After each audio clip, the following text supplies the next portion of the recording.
today, I'm going to share with you an experience I had on Saturday I've never experienced before here in Southeast Missouri.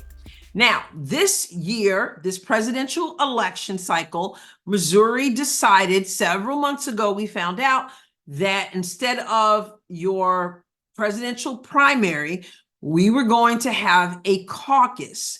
And now it's not the first time Missouri has had a caucus, but it's certainly something. I'm from New York and I've been here in Missouri for many years now. I have not participated in a caucus. Many of you have not participated in a caucus. And I've had people say to me, what is that like? Now, I hadn't experienced it, so I only knew what I had heard. I hadn't experienced it. And now I've experienced it somewhat. And so on Saturday, I was very happy to go here in Southeast Missouri, in my county, to participate, to exercise my liberty in participating in this caucus. And speaking of liberty, let me stop now and remind you, or tell you for the first time, if you're just tuning in, about Guardians of Liberty, formerly known as We the People. Guardians of Liberty in Southeast Missouri. If you haven't come yet, I invite you, I encourage you to check it out. Guardians of Liberty meets every Tuesday, 5 p.m. in Delmonico's, or I should say at Delmonico's, the restaurant in Jackson, Missouri. And this Tuesday, March 5th, the topic is stopping groomers, bullies, and manipulators. And Mark Herr from the Center for Self-Governance, the co-founder of that, is going to be presenting stopping groomers, bullies, and manipulators. And I'm sure you know, this is rather important. All right. A lot of grooming going on, right? A lot of bullying going on, a lot of manipulating going on. So that is 5 o'clock at Delmonico's. And the next Tuesday, Kim Schwartz will be presenting on global education. Global education has come home to roost is the topic. That's March 12th. And again, Guardians of Liberty, every Tuesday, 5 p.m. at Delmonico's in Jackson. So I hope to see you there sometime. All right.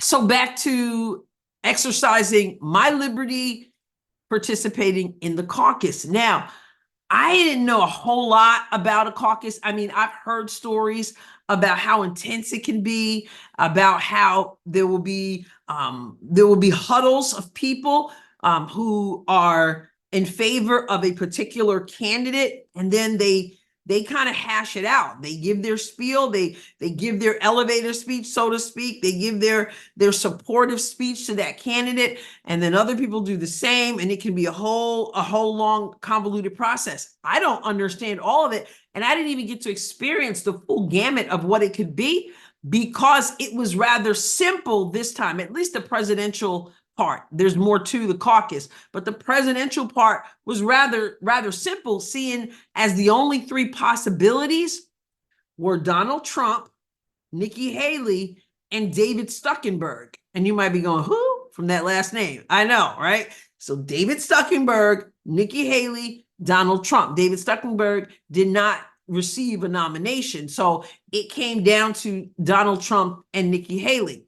So I know that there are some people who were not able to participate, because this is the deal with the caucus. I mean, if there's a primary, you have like all day to go cast a vote. But all the caucuses in all of Missouri started at 10 a.m. So the doors opened at 8 o'clock. And then, you know, then you could register. If you did not pre-register, you could register. And then at 10 o'clock, doors are, you're no longer able to participate at 10 o'clock. So that's a wrap, right? And so for some people who may have wanted to attend, if they had to work or whatever, they weren't available at that time, they just could not participate. So, the hope is that those who are available would exercise their liberty and participate in the caucus.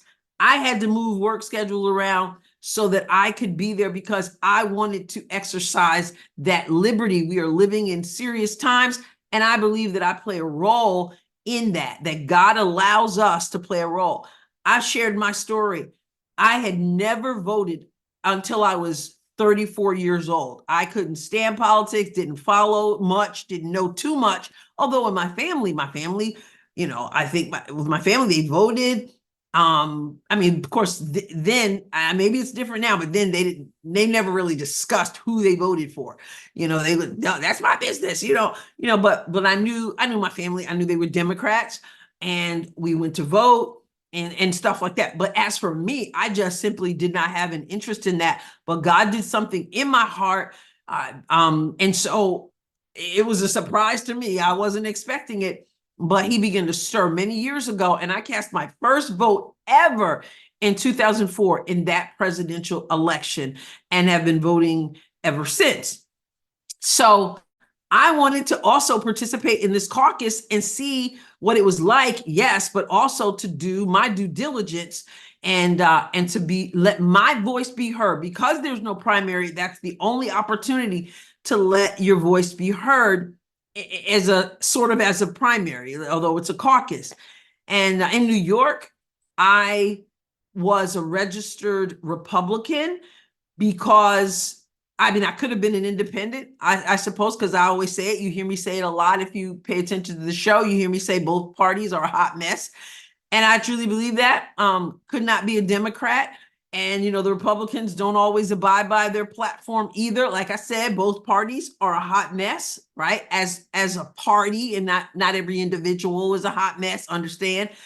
And so I could have been an independent, I guess, but in New York, and I imagine in other states, but in New York, you cannot vote in a primary if you're not a registered voter. And as far as I'm concerned, I believe that vote it's important to me. I don't want to have to vote in the general for whatever's left. I want to be a part of who is the person who's in the running. So a registered Republican. Now here in Missouri, you can now register and affiliate with a party, but you do not have to. And I think that's fairly new. I think before it was you don't register with a party. You can identify with a party, but anyway, you can do that now. You can affiliate with a particular party. I choose not to. So I'm just a registered voter who agrees mostly with the Republican platform. And so I participated in the Republican caucus. The Democrats will also caucus. I think they've got some stuff going on. I don't know if it's March 23rd. Somebody said, or something I read said a hybrid. I don't know what they're doing. Hybrid primary and caucus. I don't know. If you look it up, it says a caucus on March 23rd. But I attended the Republican caucus on March 2nd. And if you've been following, you know by now, of course, that former President Donald Trump blew the roof off in this caucus. I mean, he won every delegate. So it was not even a contest. And I'm going to show you some photos, a couple videos. I want to show you, actually, I caught on video the nomination of both Nikki Haley and Donald Trump, and also the voting that took place. So I want to show you that. I'll show some photos just to give you a feel of what it's like. I've had people ask, like, what is it like? What happens? What goes down? I didn't even get the full gamut of it because it was such a blowout. So it was different than, I guess, what it can be when people are huddling and hashing it out and all that. And so it works like this. I don't fully understand how it all works. Like I said, we didn't even get to go through the whole thing that it could be. But I do know this: the Associated Press had pointed this out about Missouri. It says 51 of them, meaning the delegates. Okay, it says Missouri carries with it 54 national delegates. I'm reading from an article from Nick Gilbertson at Breitbart. And he writes, Missouri carries with it 54 national delegates, and the caucuses on Saturday kick off the allegation process. And the Associated Press notes this, and he quotes the AP. 51 of them are awarded to candidates through a months-long process that begins Saturday. That was March 2nd. 11 delegates will be awarded to candidates at the statewide level, while 5 delegates will be awarded from each of Missouri's 8 congressional districts. That's a combined total of 51 delegates at stake in what's known as a, quote, caucus convention system. The remaining 3 delegates are the state party chairman and Missouri's Republican National Committee man and committee woman, who may support any candidate they wish, regardless of caucus results. Okay. And so former President Trump won the 51 delegates. And so he then went to Truth Social and he truthed, used to saying tweeted, right? But he truthed this: "Thank you, Missouri," in all caps. "Together, we," all caps, "are going to," all caps, "make America great again." And he had a graphic there that says Trump wins Missouri. So he kicked some serious tail. And I'm gonna tell you in a moment just the margin that he won by in the county I participated in. So it was quite a thing. So let me show you my screen here so that you can just give you a look at the building as I went in to participate, and then some of the footage that I have. Again, if you're listening, if you're not watching on YouTube and you're listening, and then I encourage you to go over to YouTube, The Adrienne Ross Show, and check it out, or just use your imagination. So let's take a look. So here you see the building. It was done in this county, Cape County, at the A.C. Rossi Arena. And so you can see the sign there, the building there, and the sign, caucus voting. And then over here, you can just get a closer look at the building. So just showing you that. So I walked into the Brasi Arena, again, not quite knowing all that it would entail.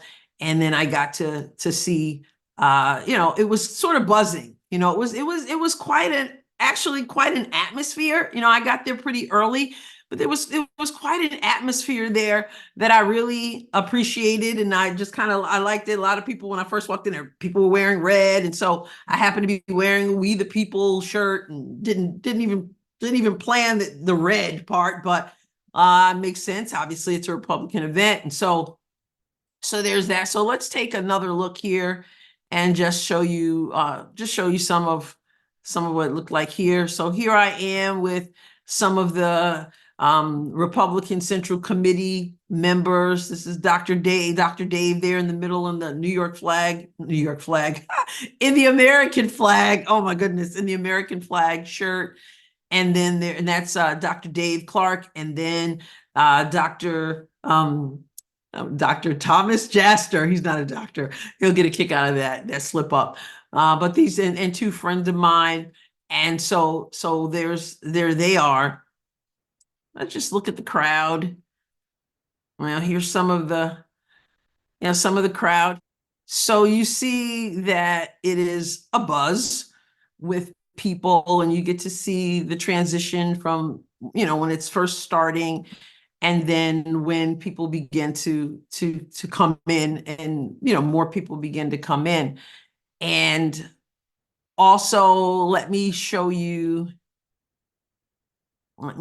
this gentleman here and this lady here. This is Jacob Turner. He is running for State Senate 27, State Senate for District 27.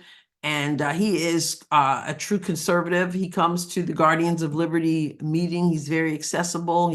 He comes to the meetings, he shares, his values, where he stands for, what he stands for. And so he was there. And then you have my friend Sharon Jackson. She is a great mind and warrior for trying to get rid of this pornography and obscene hypersexualized material in the library. So we teamed together with others on that. And she's She's got the legal stuff down. She writes the affidavits, the petitions. She really understands the importance of our Constitution. She understands the importance of servant leaders being servant leaders, that it's we the people, and that they are hired by the people to do what they're supposed to do. And so she's got a huge grasp on that, and she brings so much to the team. So we were sitting together there at the caucus. So there's that as well. But what I want to show you is, I'll just show you some of the buzz going on. And then I want to actually show you the nominating process, and then the vote, how the vote went down. So let's take a look at just some of the buzz, just so you know, if you didn't get to be there, you can kind of take a look at that.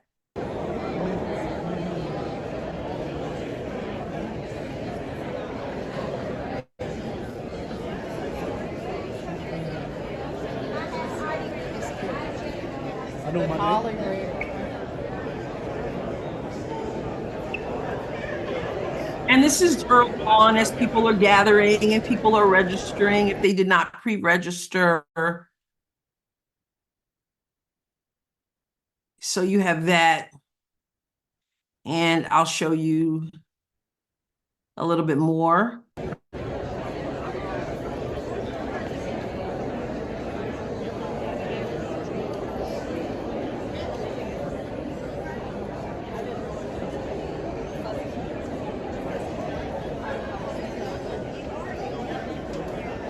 See the registration tables, one for pre-registered and one for those who had to register on site.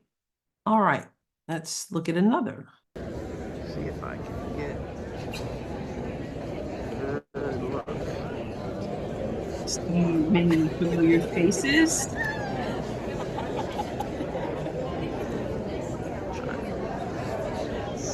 I'll just HTTP. All right, so now I want to show you the nominating process. It gets opened up. A person gets the microphone and they can nominate the person they want to be president of the United States. And so I'll show you that first, and then I'll show you the actual vote. 15 delegates, 15 alternates will be bound on the first vote at the conventions for whoever we select here. So now we'll open the floor.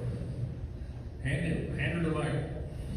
So they Please give state your name. I'm Cynthia Mayer, M-A-H-E-R, and I nominate Nikki Haley. Thank you. Any other nominations?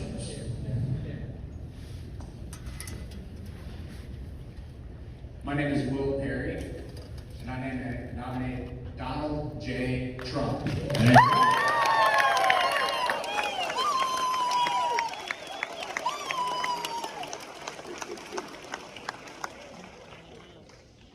Any other nominations? The chair will announce the nominations are closed then. We'll go in order of nominations, and for voting purposes, if you'd raise. Okay, so you see how that works, and you also no doubt could tell the contrast there between the nomination for Nikki Haley. It was silent. There wasn't a clap. There wasn't an anything. It was just silent. And then when the nomination for former President Donald Trump was made, you heard the cheers, the woos, the whistles, the claps, all that. And so now we then go into the vote since no one else was nominated. And so the voting takes place. And so what I'm going to show you now, this little video where it picks up, there's actually, they had already mentioned Nikki. I didn't catch that on video, but they said, you know, who votes for Nikki Haley? And so the hands are already up for those who want to select Nikki Haley as our president, those who want to nominate her, those who want to vote for her. So we can take a look at that. And then, of course, it goes into the vote for Donald Trump. Raise your hand. If Judge Larry, would you count? These are counting for Nikki Haley. You can see there aren't many hands.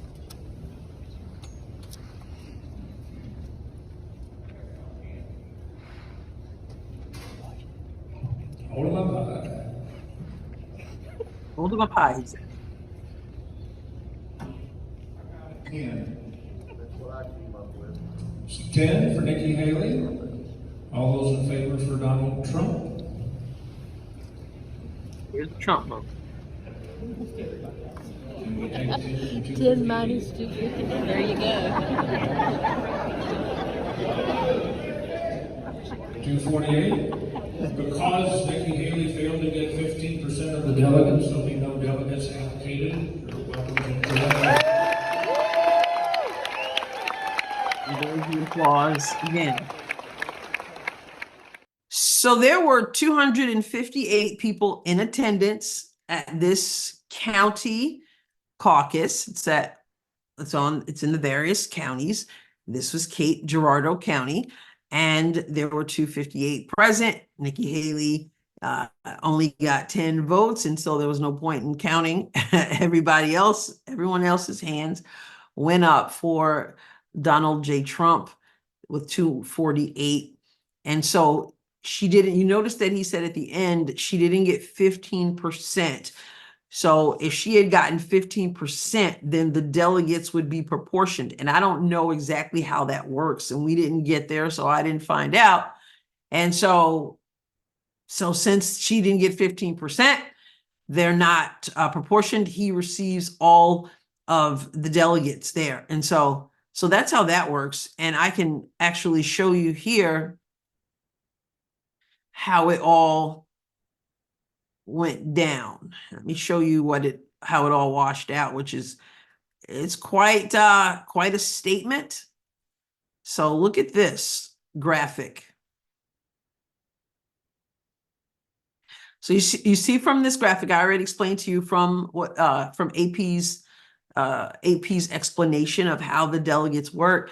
Well, there were 51 Missouri delegates won by Donald Trump, and the race was called. 54 Missouri delegates were available, and you can see here, Donald Trump, 100%, he gained 51 delegates, and so the other 3 will come later, as I already read. Nikki Haley, 0. David Stuckenberg, 0. So they get no delegates. And like I said, they'd have to have gotten 15%. So that says a lot throughout all of Missouri. You talk about the show me state. Well, the show me state is speaking. And so that means throughout all of Missouri, they're not getting any delegates at all. Donald Trump, like I said, he absolutely, I don't even know. The only thing I wrote an article for Substack on my Substack, AdrienneRoss.substack.com. I wrote an article that said he smoked Nikki Haley. He absolutely did. So I hope you got a little bit. I just wanted to give you a little taste of what that was like, or especially what the voting was like. Now, it wasn't, that took like 14 minutes. Okay.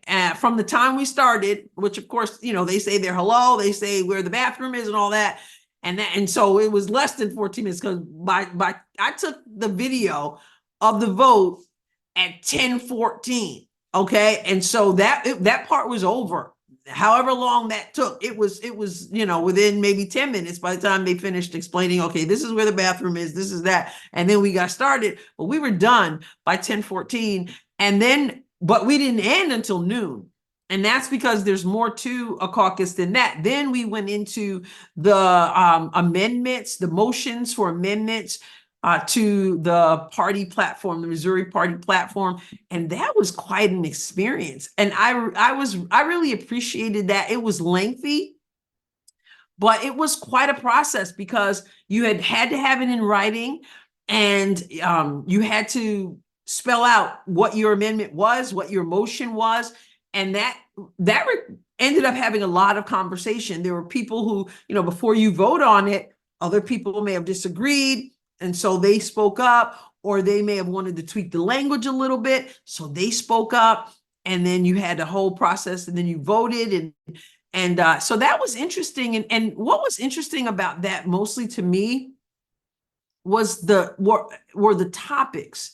There were topics brought up concerning the platform that a few years ago no one would have ever thought. It's not in the platform, because who would have ever thought that somebody would have a motion to add to the party platform something to do with parental rights, having parents having to have their rights respected, and to have to consent to certain things.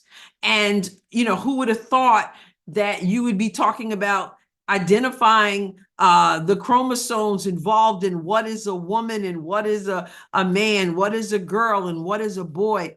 And that was in there. A lot of them had to do with education. Some of them had to do with the concern with voting integrity. And so there was I think the longest, most involved part was the part about election, about ballots, wanting paper ballots, which Missouri does have, but wanting everything to be hand counted. And so that was quite a conversation, because that wasn't, we had some talk about that, back and forth, and then that vote was something else. So there were a lot of other things involved, and we didn't end. Like I said, we finished the presidential part really early, but the rest of it was the other part, which is so telling, which is why I think it's so important that we are involved in the process, because we understand what's on the line. We understand that people are bringing things up about parental rights, about education, about what people are feeding your children, about health, about this whole vaccine stuff and these requirements to get vaccinated. I mean, there were so many things that came up about the Second Amendment being able to really, the Constitution covers this stuff. It's a shame that we have to say some of this, but about the right to bear arms, and so many things. And like I said, there were many things that you would not have even thought to add to a platform, but because the times are changing so drastically, these are the conversations that people are having. These are thoughts that they're having. These are things that they want to work towards and to fight towards. And where children are concerned, we took a lot of time, and we should, because, being one who's in that fight for the library and the pornography that's there, there's an agenda toward children, and it's in the schools as well. And so that was a big part of the whole process as well. Rather interesting, and I'm extremely glad that I was able to be there. Now, some of my thoughts concerning the caucus. I was glad to see that the chairs were, chairs were filled. I mean, there were a lot of chairs, the chairs that were there were filled. But I was a bit disappointed that there weren't more people there. I mean, the chairs, great that there were bodies in chairs, but there really should have been no room to hardly move in that place, really.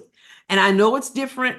I know it's a caucus, but I did a little research. And so I wanted to know how many registered voters are in Cape County. Okay, this was the Cape Caucus.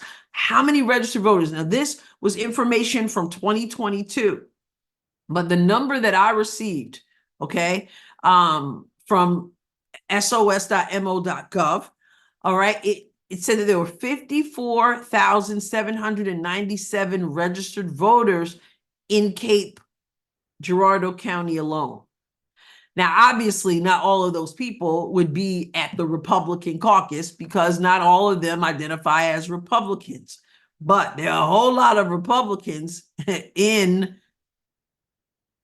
Missouri, right? And so, no, we're not going to have 54,797 in the room from Cape, but we're going to have more than what was it, 258? But I said 258 in the room.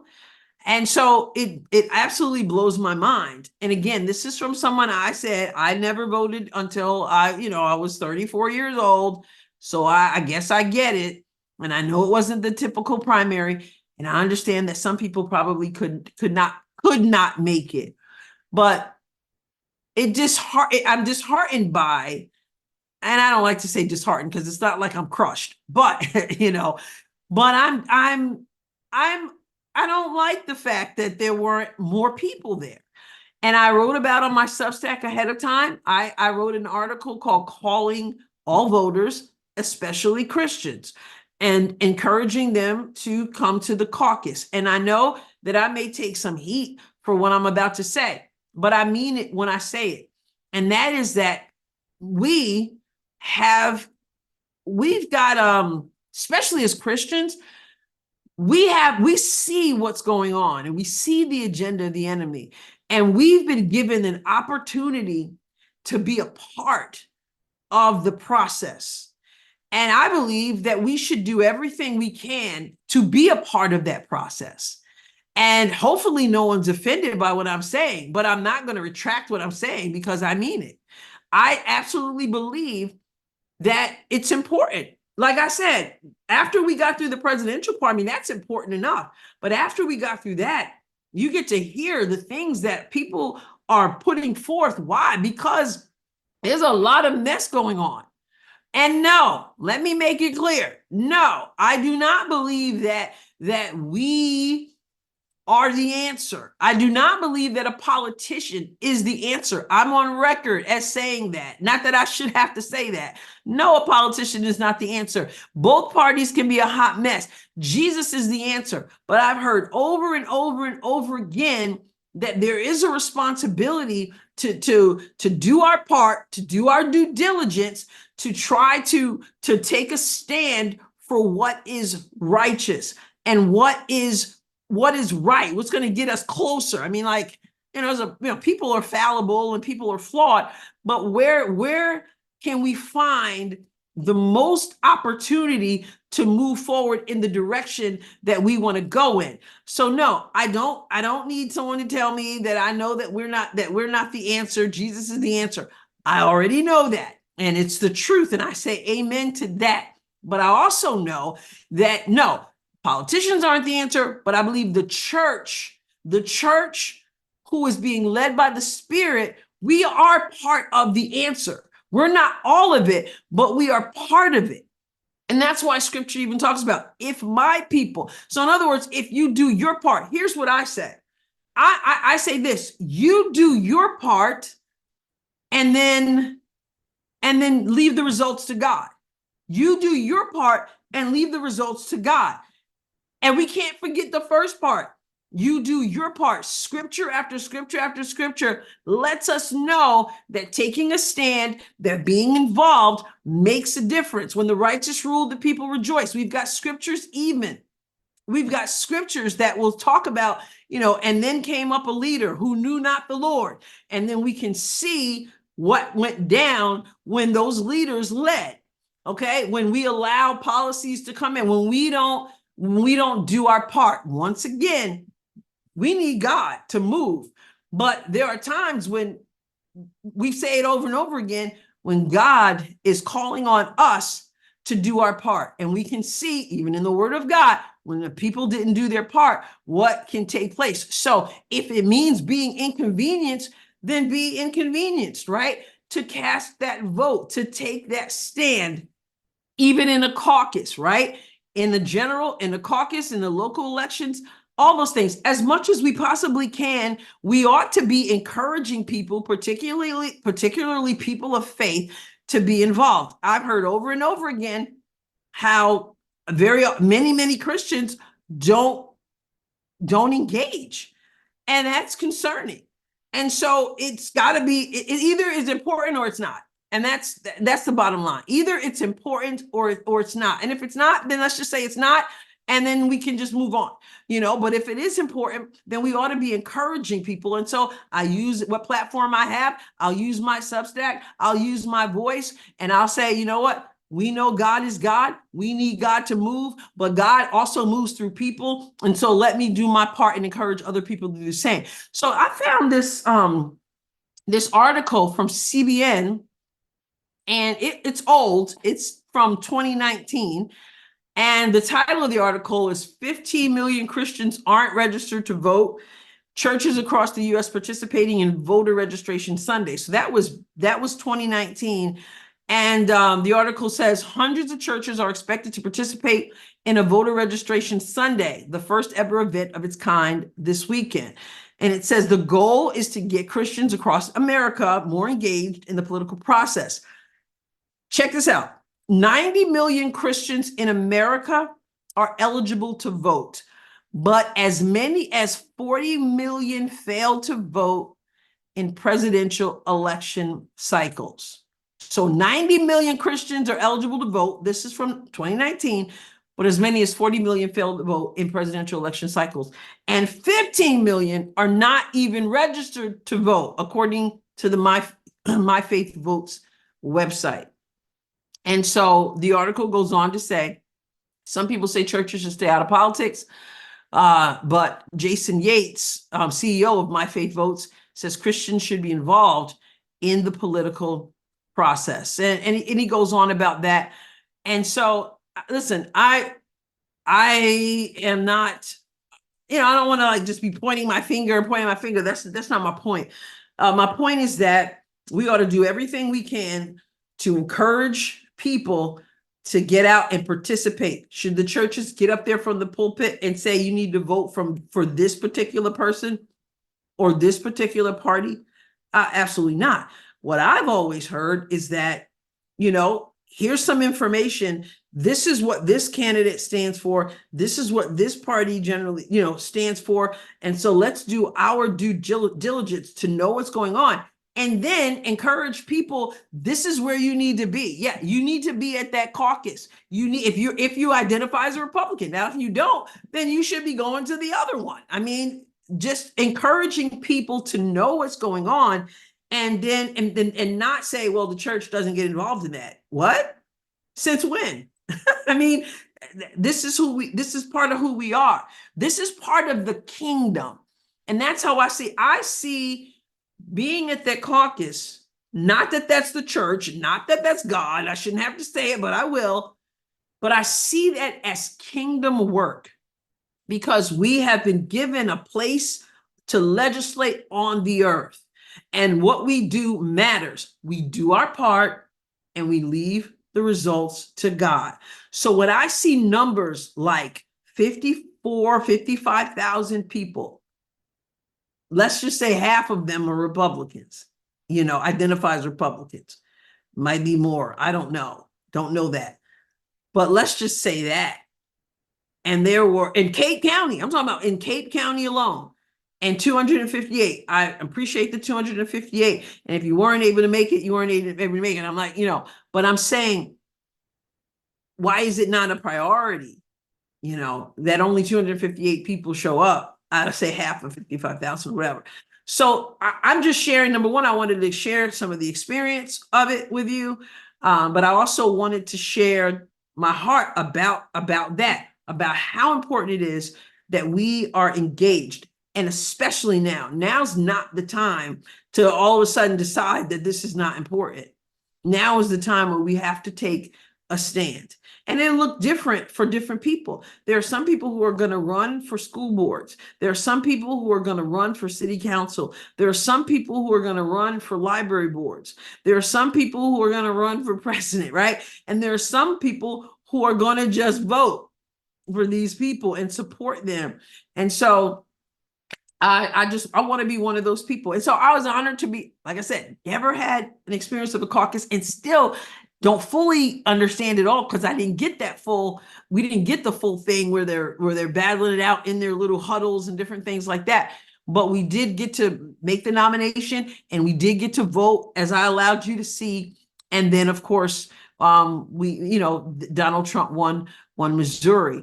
and he continues to win in all these various states.